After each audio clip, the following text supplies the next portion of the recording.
आप देख रहे हैं लाइव इंडिया हर पल। नीट यूजी 2026 के री एग्जाम के लिए सुरक्षा के बेहद कड़े इंतजाम किए गए हैं। पेपर सेट करने वाले एक्सपर्ट्स को 21 जून तक सीक्रेट लोकेशन पर पूरी तरह लॉकडाउन में रखा गया है। स्मार्टफोन और इंटरनेट पर पाबंदी है। वहीं पेपर ट्रांसपोर्टेशन के लिए वायुसेना की मदद लेने पर विचार जारी है। बता दें कि मेडिकल कॉलेजों में एडमिशन के लिए होने वाली देश की सबसे बड़ी परीक्षा नीट यूजी पिछले कुछ समय से पेपर लीक विवादों के कारण लगातार चर्चा में बनी हुई है। मई में हुई परीक्षा के रद्द होने के बाद से देश भर में करीब 22 लाख से ज्यादा उम्मीदवार और उनके माता पिता काफी परेशान हैं। इस विवाद के बाद अब सरकार और नेशनल टेस्टिंग एजेंसी परीक्षा को पूरी तरह सुरक्षित और निष्पक्ष तरीके से दोबारा कराने के लिए हर संभव कदम उठा रही है। बता दें कि आगामी 21 जून को होने वाली इस दोबारा परीक्षा के लिए सुरक्षा के ऐसे कड़े इंतजाम किए गए हैं जो हाल के सालों में किसी भी बड़ी परीक्षा के लिए नहीं देखे गए। नीट यूजी 2026 के नए प्रश्न पत्र को तैयार करने, उसकी समीक्षा करने और अलग अलग भाषाओं में उसका अनुवाद करने वाली सभी विषय विशेषज्ञों को एक बेहद सुरक्षित और गुप्त स्थान पर भेज दिया गया है। इन सभी अधिकारियों और एक्सपर्ट्स को पूरी तरह से आइसोलेशन यानी कि सख्त निगरानी में रखा गया है। इस व्यवस्था के तहत पेपर बनाने की अंतिम प्रक्रिया के दौरान बाहरी दुनिया से इनका हर तरह का संपर्क पूरी तरह से खत्म कर दिया गया है। यह लॉकडाउन प्रोटोकॉल 21 जून को परीक्षा समाप्त होने तक पूरी तरह लागू रहेगा ताकि पेपर की गोपनीयता से किसी भी स्तर पर कोई समझौता ना हो सके। मोबाइल और इंटरनेट पर भी पाबंदी, यानी कि अधिकारियों से मिली जानकारी के मुताबिक इस सीक्रेट फैसिलिटी में रह रहे कर्मचारियों और एक्सपर्ट्स के मोबाइल फोन, लैपटॉप और अन्य व्यक्तिगत संचार उपकरणों के इस्तेमाल पर पूरी तरह रोक लगा दी गई है।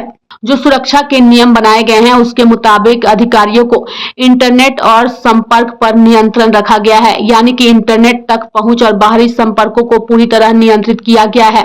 स्मार्ट वॉच और सामान्य डिजिटल उपकरणों को भी परिसर के अंदर ले जाने की अनुमति नहीं है। केंद्र में आने जाने वाले हर व्यक्ति की सख्त चेकिंग हो रही है और केवल अधिकृत अधिकारियों को ही प्रवेश दिया जा रहा है। यह लॉकडाउन सुरक्षा की सिर्फ पहली परत है। शिक्षा मंत्रालय और एनटीए ने मिलकर एक मल्टी टीयर सुरक्षा ढांचा तैयार किया है। इसके तहत प्रश्न पत्र बनाने, उसके प्रिंटिंग, पैकेजिंग, स्टोरेज और ट्रांसपोर्टेशन के हर चरण की निगरानी बढ़ा दी गई है। पूरी प्रक्रिया को अलग अलग हिस्सों में बांट दिया गया है और इसका फायदा यह होगा कि किसी भी एक व्यक्ति या समूह को पूरी ऑपरेशन चेन की जानकारी नहीं होगी। इसके अलावा देश भर में प्रश्न पत्रों को सुरक्षित रूप से पहुंचाने के लिए सरकार भारतीय वायुसेना के विमानों का उपयोग करने के विकल्प पर भी विचार कर रही है।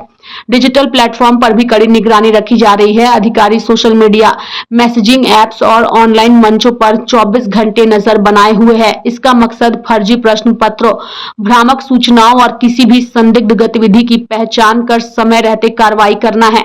अधिकारियों को सख्त निर्देश दिए गए हैं कि पिछली परीक्षा के दौरान सुरक्षा में जो भी कमियां या खामियां सामने आई थी उन सभी को इस बार पूरी तरह से ठीक किया जाए ताकि परीक्षा को शुचिता बनी रहे। यह री एग्जाम 21 जून 2026 को दोपहर 2 बजे से शाम 5:15 बजे तक आयोजित किया जाएगा। यह परीक्षा पूरी तरह से पेन एंड पेपर मोड में होगी। इसके लिए भारत के 551 शहरों और विदेशों के 14 शहरों में परीक्षा केंद्र बनाए गए हैं, जहां सुरक्षा के इन नए कड़े नियमों के तहत एग्जाम लिया जाएगा।